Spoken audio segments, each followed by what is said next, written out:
Bendize, ó minha alma, ao Senhor.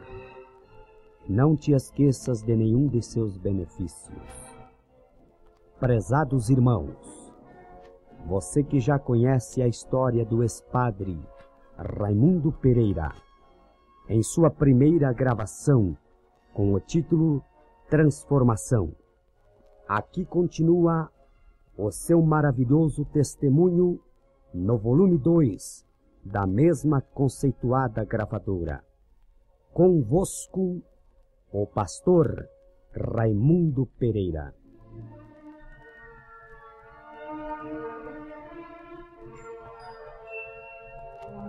E a gloriosa paz de nosso Senhor e Salvador Jesus Cristo alcance a cada ouvinte nesse instante. Gostaria de, na continuação, gravando o segundo volume, para todos que já conhecem o primeiro, que é Transformação, nós estamos continuando contando a história da minha conversão a Cristo. Vocês, prezados ouvintes que já nos conhecem, sabem que eu sou aquele padre que aceitou Jesus Cristo na 8ª Conferência Mundial Pentecostal. Nós nos convertemos em 2 padres. Um, hoje, chama-se Geraldo Margela e reside na cidade de Recife. Mas eu gostaria de continuar contando algumas experiências com relação aos trabalhos evangelísticos no Brasil. Nós que já sabemos de sua conversão, há alguma experiência importante que ainda não contou no outro LP, mas gostaria de frisar nessa gravação? Gostaria, por exemplo, de contar o meu trabalho missionário entre os índios. Aqui em São Paulo, visitando uma igreja evangélica, o Senhor Jesus Cristo falou comigo através de uma profecia, usando uma irmã da igreja, me falando que eu deveria ir pregar entre os índios Gaiacós, em Amazonas. Eu, ouvindo aquela profecia, eu já que tinha chamada de Deus para a obra de evangelização, o desejo do meu coração sempre foi pregar a palavra de Deus, e sabendo que os índios também são seres humanos, eu tinha um desejo ardente de pregar entre eles. E agora, com essa profecia, eu fiquei pensando, só que entrou dúvidas em meu coração, e eu esperei a segunda profecia, a qual em uma outra igreja evangélica eu ouvi. Também não atendendo, pensando que fosse talvez carnalidade do profeta, eu apelei para a terceira, para a quarta e finalmente para a 5ª profecia. Acontece que a 5ª profecia foi na igreja de Osasco, aqui em São Paulo, e a profeta era uma criança de apenas 5 anos de idade. Quando cheguei à igreja, os irmãos me falaram que aquela criança era usada pelo Senhor através de profecias. Eu, olhando para a criança, fiquei um tanto desanimado por ver o pequenino tamanho dela. Mas, de repente, o fogo do céu começou a cair na igreja e ela foi tomada pelo Espírito Santo, veio em minha direção, colocando a mão sobre a minha cabeça, disse-me o seguinte: meu servo, hoje é a 5ª e última vez que te falo. Se tu quiseres me obedecer, muito bem. Se tu não quiseres me obedecer, eu mandarei outro em teu lugar. Eu já te mandei pregar em Amazonas, entre os índios Gaiacós. Se tu não quiseres ir, eu simplesmente mandarei outro, mas te colocarei em uma cama e te provarei que sou Deus. Meus prezados, a minha carne começou a tremer naquele instante. E eu disse comigo mesmo: Senhor, eu irei. Mas como irei? Se vivo pela fé, não tenho dinheiro para a passagem. Como viajarei para tão longe sem dinheiro? E o Senhor respondeu pela boca da criança: lembra-te que eu sou o dono da prata e do ouro. O Senhor me disse ainda: vai a Manaus, e quando tu chegar lá, vais olhar para a esquina de um prédio, vais ver escrito Relojoaria Betel. Aquela relojoaria é de um servo meu. Eu revelarei a ele antes que tu chegues lá. E quando tu chegar lá, ele te receberá em sua casa. Eu conversei com os membros da minha igreja sobre a minha ida a esse trabalho missionário entre os índios. E os irmãos me alertaram dizendo: irmão, não se lembra que um casal de missionário batista estiveram lá e que os índios o mataram e o comeram? O irmão não sabe que os índios são antropófagos E eu disse: sei, mas em nome de Jesus eu irei. Se eu morrer entre os índios, a minha alma está segura nas mãos do meu Criador. Mas eu vivo pela fé. Eu não deixei a batina para ganhar dinheiro. Não sou salariado na igreja em que trabalho. Trabalho para Jesus e o Senhor é quem cuida de mim. Não tendo dinheiro para a viagem, o que me restava no meu bolso era apenas 50 centavos. De Santo Amaro, a rodoviária de São Paulo custava 45 centavos. Chegando à rodoviária e informando sobre passagens para Manaus, fui informado que havia um ônibus que fazia Brasília via Manaus e que só restavam para aquele horário 2 passagens. E o agenciador me informou: só irá ter outro ônibus às 23 horas, seja 11 horas da noite. Ele disse: o senhor vai reservar agora? Eu disse: daqui a pouco. Fui para um lado e perguntei ao Senhor: Senhor, tu me disseste que és dono da prata e do ouro. Estou aqui, Senhor. Preciso viajar. Não tenho dinheiro. Não vou voltar para minha casa sem dinheiro e dizer que tu não me preparaste o dinheiro da passagem. Meus prezados, momentos depois, percebi que se aproximava de mim um senhor que chegava à rodoviária portando nas mãos 2 malas. Aquele senhor me olhando, eu de terno preto, de colete clerical, aquele senhor me perguntou: o senhor é padre? E eu disse: não, senhor, eu sou ex-sacerdote, hoje sou pregador do Evangelho. E ele me disse: para onde o senhor vai? E eu, em rápidas palavras, disse a ele que estava de viagem a Manaus, em Amazonas, onde ia pregar entre os índios a tribo dos Gaiacós, a qual Deus me havia enviado, mas não sabia se ia, porque estava sem dinheiro para a passagem, pois vivia pela fé. E aquele moço me pediu uma prova, se realmente eu era um pregador do Evangelho. E eu, tirando os meus documentos, lhe provei que realmente era um pregador do Evangelho. Meus prezados, quando ele viu, ele disse: eu lhe pergunto para me certificar, mas o problema é o seguinte: a minha esposa ia viajar comigo para Brasília, mas na última hora ficou doente e eu vou perder a passagem dela. E por perder, então eu lhe dou, por certo foi Deus que já a preparou. Quando entregou a passagem em minhas mãos, eu fiquei emocionado e comecei a chorar e falar em línguas e disse com ele, pois já faltavam apenas 10 minutos para entrarmos no ônibus e viajarmos. Sem poder me conter, continuava chorando. E ele me perguntou: moço, por que chora? Estás preocupado com a alimentação? Eu também pagarei. Afinal de contas, viajamos e chegamos em Brasília. Descendo na rodoviária em Brasília, ele foi ao guichê, comprou uma passagem a Manaus e, colocando a mão em seu bolso, me deu a quantia de 100 cruzeiros, pois naquela época muito representava. E eu viajei para Manaus. Chegando na rodoviária de Manaus, sem contar os detalhes do caminho, quando desci na rodoviária, olhei para a minha esquerda como quem perguntasse para o velho Tomé que está dentro de nós. Eu disse: Senhor, será que realmente a relojoaria Betel está ao alcance da minha visão? E para surpresa minha, eu percebi a relojoaria Betel. E para lá me dirigi emocionado, porque vi que era a mão de Deus me acompanhando. E lá chegando, na porta, encontrei um senhor gordo e me certifiquei se ele era o dono da relojoaria, e ele me respondeu que eu estava falando com o tal. E eu contei a ele o porquê estava ali em Manaus e qual era a missão que me levara até ali. E ele me disse: meu irmão, esta madrugada, enquanto eu orava, Deus me revelava que um missionário chegava e dizia a mim que ia pregar entre os índios, e agora o irmão chega a esta hora, o irmão é o homem que Deus me revelou. Me recolheu em sua casa. Meus prezados irmãos, Deus muito nos abençoou ali na cidade de Manaus. Eu fui conduzido por aquele irmão à igreja daquela cidade. Chegando lá, o pastor me perguntou, após saber da missão a qual me levava àquela cidade e às matas de Amazonas. Ele me perguntou: irmão, você fala a língua dos Gaiacós? Eu disse: não conheço sequer índio Gaiacós. Ele disse: o irmão está sabendo que eles são antropófagos? E eu disse: sim. Ele disse, se o irmão chegar lá sem o intérprete, simplesmente o irmão será devorado, como foi o casal de missionários batista. E eu disse, pastor, vamos orar. Deus vai providenciar um intérprete para ir comigo entre os índios.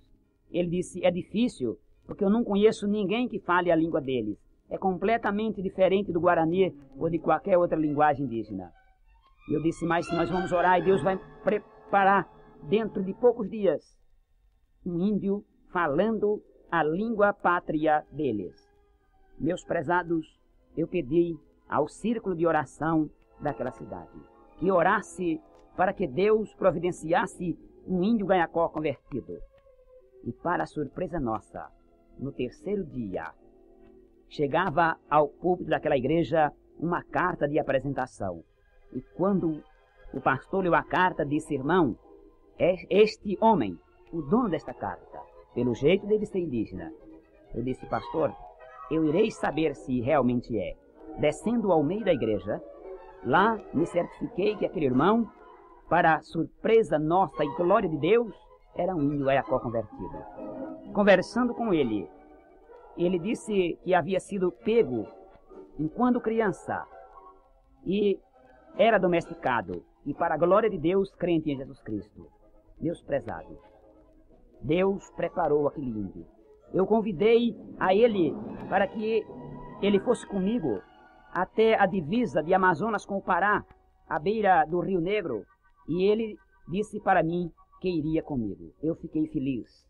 Voltei e, junto com a igreja, fizemos uma oração a Deus, agradecendo pela providência que Deus havia tomado. 3 dias depois, a igreja, através de um jipe, nos conduziu até a beira do Rio Iririê, próximo ao Rio Negro, dentro de Amazonas. 300 quilômetros abaixo de Manaus, bem na divisa do Pará, onde está até hoje localizada a tribo dos Gaiacós. Reverendo, como foi a receptividade entre os índios? Como eles lhe receberam? Houve algum imprevisto? Por exemplo, quando o jipe da igreja nos conduziu até Iriê, nós descemos, eu e o índio intérprete, começamos a caminhar mata adentro. Eu não tinha a mínima noção de mata. Nós estávamos com uma mochila em nossos ombros. Em nossos ombros estavam algumas peças de roupa. Estávamos calçados de bota, pois lá existem muitas cobras e água. E nós começamos a caminhar. De repente, atravessamos um pequeno córrego cheio de água. E eu perguntei para o índio, se eu não tenho a mínima ideia aonde eu esteja. Não sei se para o norte, para o sul, para o leste ou para o oeste. E ele me disse, não se preocupe, porque eu entendo muito bem de mata, fui criado aqui dentro. De repente, nós nos deparamos com algumas marcas nas árvores, e ele disse, estamos entrando no território indígena. Se prepare, que 2 coisas podem acontecerem. Se os índios caçadores não nos flecharem antes, eles aparecerão aqui e nos prenderão e nos conduzirão à tribo. Nós começamos a ouvir um pequenino barulho entre as folhas, e ele disse, vamos parar, porque os índios já se aproximam. De repente, apareceram de todos os lados bandos de índios, cerca de uns 400 caçadores, que eles saem de bando e lá no meio da mata se espalham e naturalmente vão caçar cada um para um lado. E quando perceberam que éramos 2 estranhos, principalmente o outro como índio, mas já tinha aspecto estranho, eles nos deteram, falando em sua língua, disseram que precisávamos sermos conduzidos até a tribo. Lá na tribo, nós fomos apresentados ao cacique e ao pajé. O pajé me perguntou o que estávamos fazendo ali. E eu expliquei que a minha missão era pregar a palavra de Deus a eles, pois éramos crentes e estávamos sabendo que eles também eram seres humanos e que precisavam de salvação. E nós tínhamos ido oferecer a eles o Filho de Deus vivo como o único e verdadeiro Salvador. Ele foi consultar aos búzios. Os búzios são o seguinte, é aqueles pequeninos caramujos que existem nas matas, que quase não se dá para notar de tão pequenino que são, e eles usam como búzio, como consultores. Colocando no chão uma esteira, ele jogou como se joga dado, Depois, pegando novamente, colocou no ouvido e disse que os guias, que lá se trabalha com macumbaria, ele disse-me que os guias estavam dizendo a ele que nós éramos espiães e que o castigo para espião era a morte. E nós fomos amarrados com as mãos para trás em duas hastes e condenados à morte. E naquela hora, o que Deus fez em seu favor? Meu prezado, amarrado com as mãos para trás como estávamos, houve um milagre extraordinário da parte do nosso Deus.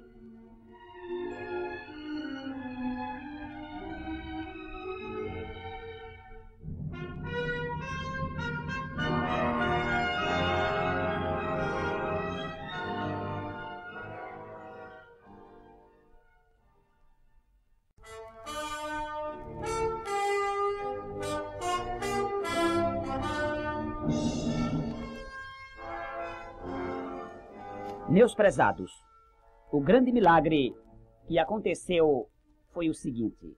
Enquanto estávamos amarrados, os índios começaram a montar uma grande fogueira. Por exemplo, juntando madeira de um lado e de outro, eles fizeram uma grande pilha de madeira e ataram fogo. Colocaram uma estaca de cada lado e uma travessa em cima das estacas.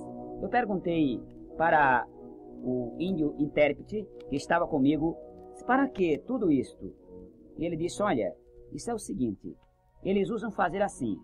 Depois que eles montarem tudo, eles vão começar a dançar em nossa volta. Depois da dança, que o fogo baixar, então eles nos vão colocar para assar. E se prepare para pior ou para um milagre que Deus possa realizar aqui. Então, meus prezados, o fogo foi aceso. E os índios se prepararam com maracás e com todos os instrumentos usados na mata, que são pequenas porungas com pedra, chamada de maracás, chacoalho feito de vagem de cascavel e sementes de bichos. Eles começaram a dançar em nossa volta. E no meio daquela dança, cantoria, o fogo já baixando, o irmão olhava para mim e dizia, nós vamos morrer. Eu disse, se Deus nos trouxe para morrer aqui, nós morreremos. Se Deus quiser, Ele vai estender a sua mão. Meu prezado, o milagre aconteceu. O céu não tinha uma nuvem. Nós contemplando o azul celeste, o sol brilhando e nada de anormal. Não tinha nuvem no céu de espécie alguma. De repente, ecoou um tamanho barulho, um trovão que a terra toda tremeu em nossa volta. Quando aquele trovão ecoou, os índios pararam a dança e dobraram os seus joelhos, colocaram a cabeça entre as pernas e ficaram em silêncio quase uns 20 minutos. E eu perguntei ao irmão, o que aconteceu? Ele disse, foi o trovão. Olhe, só pode ser a mão de Deus, porque realmente não tem nuvem no céu. Quando eles levantaram a cabeça, foram para junto do pajé perguntar a ele o que havia acontecido. E o pajé concluiu dizendo que era revolta de Tupã, pois realmente nós éramos homens de Deus e que eles deveriam nos ouvir. Então a nós foi devolvido os nossos matulões de roupa, que é chamado lá no segundo da linguagem de Amazonas, matulão de roupa. Nós abrimos o matulão de roupa, pegamos a Bíblia Sagrada, e quando eu, por exemplo, peguei em minhas mãos a Bíblia, eu abri em São Marcos, capítulo 16, e li o Ide de Jesus. E quando terminei de ler, eu pedi ao irmão que me interpretasse. E comecei a pregar os grandes milagres de Jesus Cristo realizados e o plano divino de salvação, o que Jesus veio fazer. Meu prezado, Deus começou a me entusiasmar e a me dar autoridade para falar, mas no meio da mensagem, o cacique, levantando a sua mão, me pediu uma pausa e eu perguntei para o irmão o que é que ele está fazendo com a mão levantada. O irmão me disse, ele está pedindo para falar. Eu disse, pois não, pode me perguntar. E ele disse, este Filho de Deus, a quem você se refere, realmente ele cura? E eu respondi afirmativamente, sim, ele cura. E ele disse, se ele cura, então eu quero que ele cure a minha mulher, que está desenganada por nós. Eu disse, me leve a ela e o Senhor vai operar um milagre na vida dela. Eu fui conduzido para dentro da oca, que é como é chamada a cabana do cacique. E lá dentro eu contemplei a índia velha, deitada sobre uma esteira, com uma enorme ferida no seu pescoço, e aquela ferida, eu hoje, que conheço o câncer, deduzo que fosse o câncer. E eu pedi ao irmão que me desse o vidro de azeite de unção, e ele me entregando, eu ungia as minhas mãos, e enquanto eu colocava as mãos sobre ela, eu pedi que o irmão orasse. E ele orou juntamente comigo, e nós clamamos dizendo: Senhor, Tu és o Deus de misericórdia, estende a Tua mão agora, opera um milagre na vida desta índia, para que esses índios entendam que Tu nos realmente enviasse aqui. E naquela hora, quando colocamos as mãos sobre a cabeça da índia, nós percebemos, por exemplo, a minha pessoa, percebi pessoalmente, com muita clareza, que aquela ferida se mexia. Então eu abri os olhos para ver, a ferida havia diminuído a metade. Mas eu continuei orando e repreendendo em nome de Jesus, dizendo: Senhor, o Teu sangue tem poder, o Teu nome é poderoso para repreender esta enfermidade. E para a glória de Deus, quando abri os olhos novamente, a ferida havia desaparecido. Eu chamei o cacique, mostrei para ele, e ele começou a chorar, a chorar, a chorar, e chamou toda a tribo de índio para que, passando por perto, contemplasse. E toda a tribo passou a mão no local da ferida, contemplando que a ferida havia desaparecido, foram para o lado de fora e choraram quase uma meia hora, com a cabeça entre os joelhos. Meu prezado, o cacique disse: agora pode continuar falando o que Deus mandou vocês fazerem aqui. E eu continuei falando do grande amor de Deus. Mostrei a ele o que Jesus fez na cruz do Calvário. Eu provei a ele que Jesus, o Filho de Deus, existe e que ama a você, meu prezado. E apontando para o cacique, eu disse a ele: você aceita Jesus como seu Salvador? E ele balançou a cabeça afirmativamente, e eu disse: então diga aos índios que façam o mesmo. E ele disse aos índios que também levantassem as suas mãos e aceitassem Jesus, porque era um Jesus bom, era um Jesus poderoso, era um Jesus que podia fazer algo. E toda a tribo, cerca de 400 índios, aceitaram a Jesus como Salvador. Ó reverendo, houve alguma recompensa ao final de todo esse trabalho que o irmão realizou e que suportou por causa do amor de Cristo? Meu prezado, nós continuamos 1 ano e 6 meses ali entre os índios. Nós havíamos levado algum mantimento, alguma comida para nossa alimentação. E logo a comida terminou. Nós passamos a comer a comida nativa.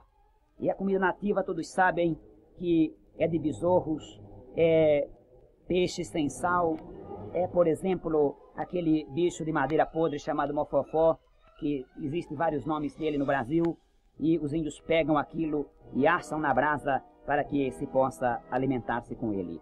E a comida mais, por exemplo, nutritiva é raízes de pau, folhas de pau, é sopa feita de mandioca, porque lá se lava a mandioca, faz sopa de mandioca, mandioca cozida sem sal, ainda é uma alimentação mais ou menos. Mas quando se apela, por exemplo, para a cobra, que se pega a cobra, cascavel, por exemplo, lá se devora cascavel. E nós nos alimentamos de cascavel, nos alimentamos de peixe sem sal, nos alimentamos de gavião, nos alimentamos de mofofó, nos alimentamos de minhocão de brejo e, enfim, caças sem sal.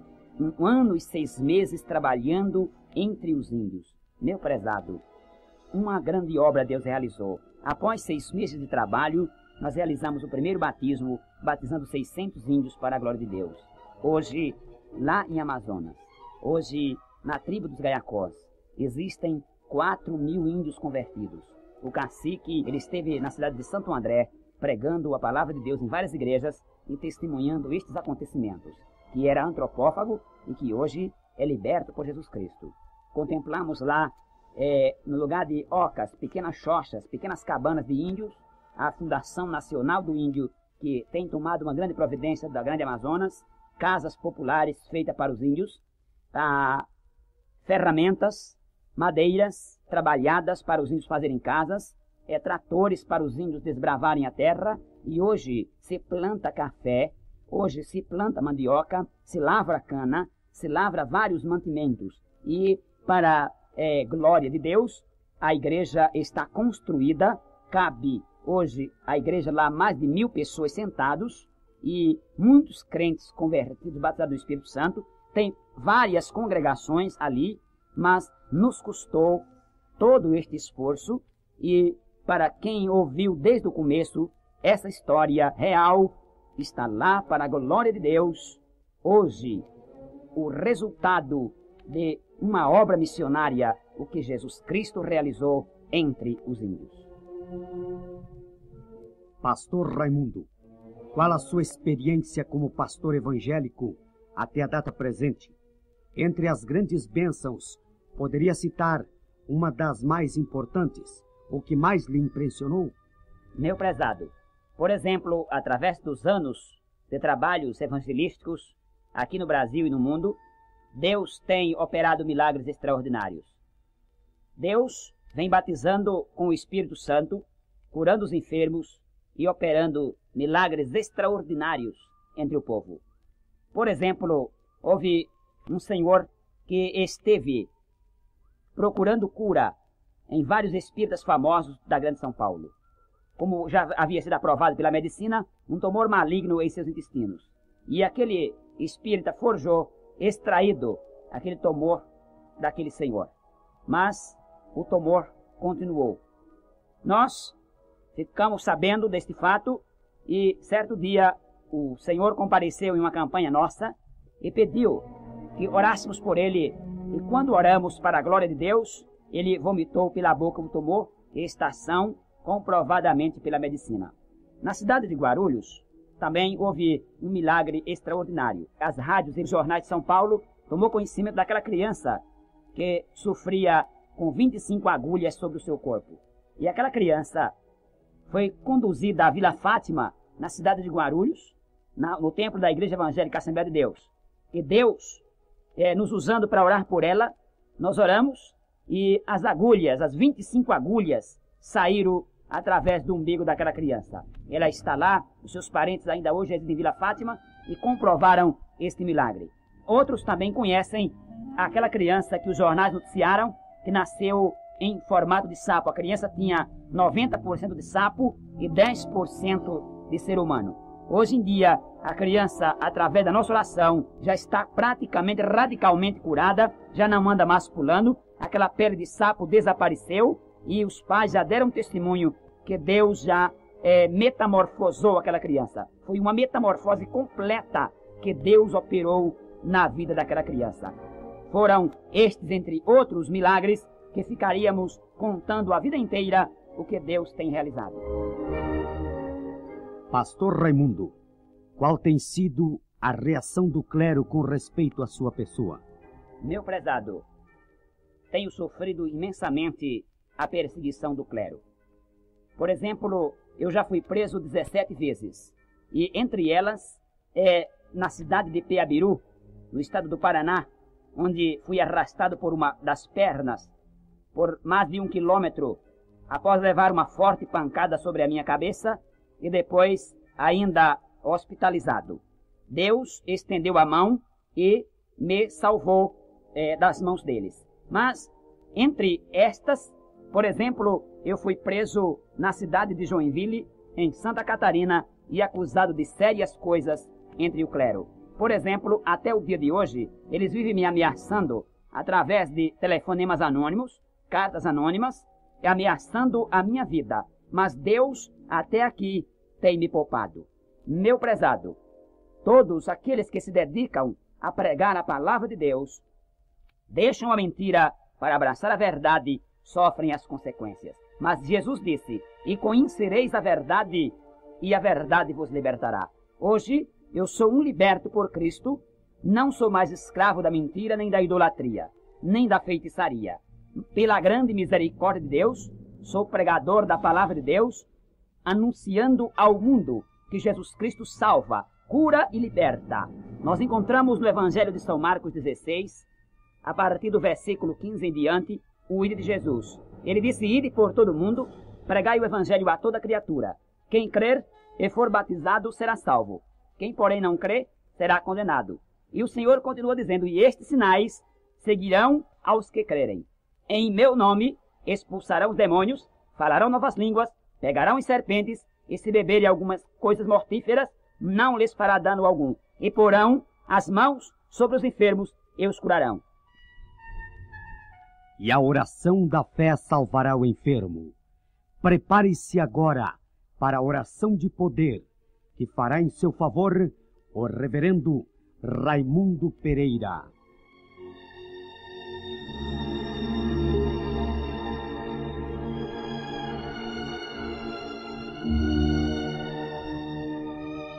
Ó Deus que tudo pode, estende a tua mão agora para aquele que está aflito, para aquele que está nos ouvindo nesse instante. Repreende as enfermidades e as perturbações desta casa. Abençoa esta família. Abençoa cada brasileiro de norte a sul e de leste a oeste, em nome de Jesus. Amém e amém.